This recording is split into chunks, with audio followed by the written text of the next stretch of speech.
نحمدہ ونصلی علی رسولہ الکریم اما بعد بسم اللہ الرحمن الرحیم۔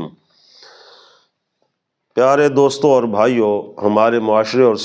سماج میں ہماری کچھ عادتیں اس طرح بگڑ جاتی ہیں، جیسا کہ ہم ایک دوسرے دوستوں سے بعض اوقات مزاح کے طور پر بھی گالیاں دے رہے ہوتے ہیں اور لعنت کا لفظ استعمال کر رہے ہوتے ہیں، جبکہ یہ بہت ہی بڑا جرم ہے اور بہت بڑی گالی ہے۔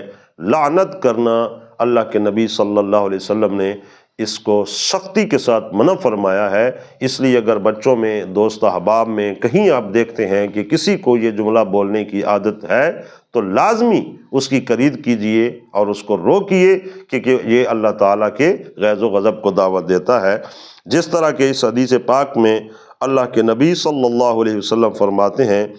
ان سمرۃ بن جندب قال قال رسول اللہ صلی اللہ علیہ وسلم، حضور نے ارشاد فرمایا، لا تلاعنوا بلعنت اللہ، کسی کو بھی لعنت اللہ کہہ کر لعنت نہ کرو، ولا بغضب اللہ، نہ یہ کہو کہ اللہ کا غضب ہو تم پر، ولا بجہنم،